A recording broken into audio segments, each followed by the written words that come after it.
Welcome to this documentary about Salisbury Cathedral.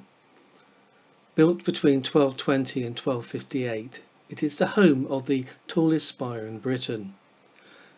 In this whirlwind tour, we will take you through the buildings, to admire the architecture, to look at the windows, and to enjoy the history. Chichester is the only English cathedral with a surviving bell tower, and it dates from around 1400. The tower remains in regular use by the cathedral's bell ringers. To the left of the tower we see the statue of St. Richard.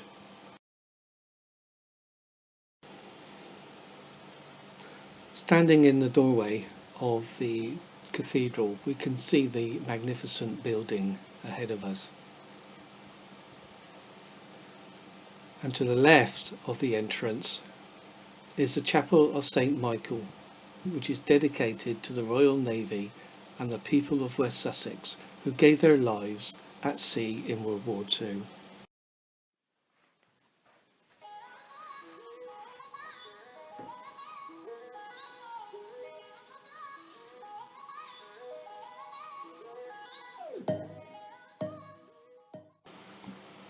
Arundel Tomb was brought from Lewes Priory after its dissolution in 1537.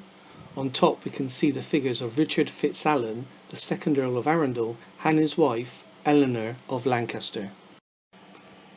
St. Thomas was the patron saint of India, and he died in AD 72. Edmund the Martyr was king of East Anglia from 855 to 869 and was regarded as the patron saint of England until replaced by St. George in the 15th century. Standing in front of the Arundel screen, we look towards the front door. As we walk under the Arundel screen, we move into the choir.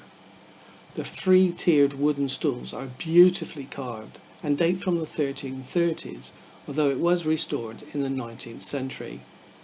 This part of the church is still used daily by the clergy and the cathedral choir.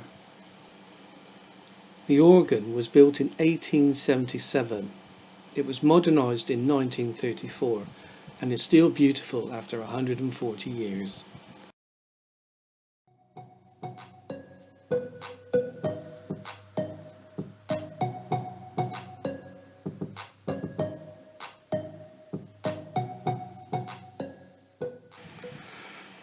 The high altar represents the holy table, a sacred place for the gifts and prayers to be offered to God.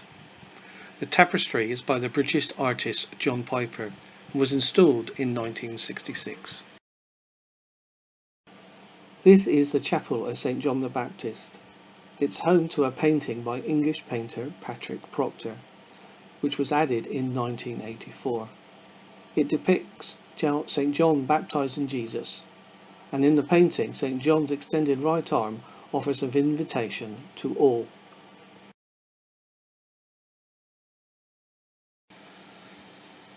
The Lady Chapel is one of the most tranquil areas within the cathedral. It is set aside for prayer.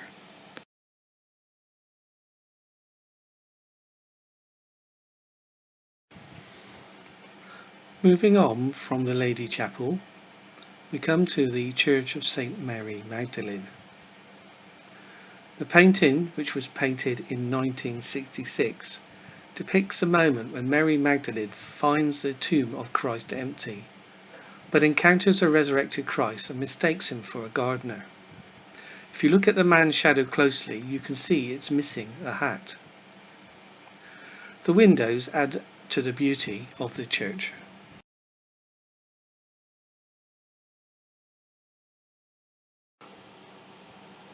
The Chichester reliefs were discovered in 1829 behind the choir stalls. These two carved stones are dated back to the second quarter of the 12th century. They depict two scenes: Christ arriving in Bethany and the raising of Lazarus. They are behind glass because they are fragile.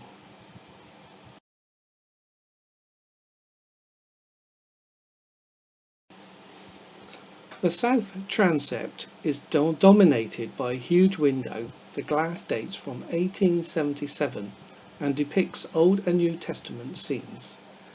It was installed at a cost of £1,000, and the glass was last cleaned and re-leaded between 2001 and 2003. The large painted wooden panels were painted in the 1530s by local artist Lambert Bernard. They depict two historic moments in the cathedral's life, its 6th century origins and a depiction of Henry VIII guaranteeing the protection of its future.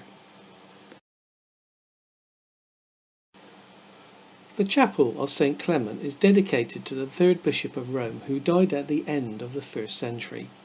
The chapel was built in 1300 and was later restored in 1898.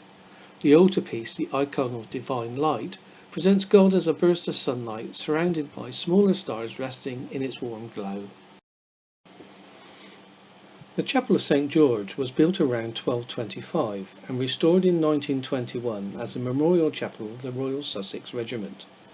Recorded on panels around the walls are the names of almost 8,000 soldiers from the regiment who tragically fell in World War I. Over 1,000 names from the Second World War are recorded in a book of remembrance by the altar. The baptistry is home to a wonderful copper font used for baptisms.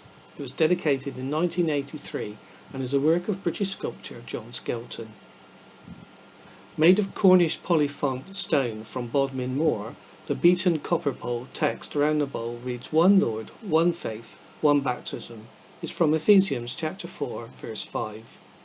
The painting The Baptism of Christ is by Hans Feibusch and was painted in 1951. Feibusch was a German painter and sculptor of Jewish heritage. He immigrated to Britain in 1933 and died in 1998, just before his 100th birthday. I do hope you enjoyed this video. If you did, please hit the like button so that others may be able to see it. Also, look out for the video about the Bishop's Gardens and some lovely views from the old city walls. If you are not a subscriber, then also please hit the subscribe button. It's free and does help my channel. Thank you.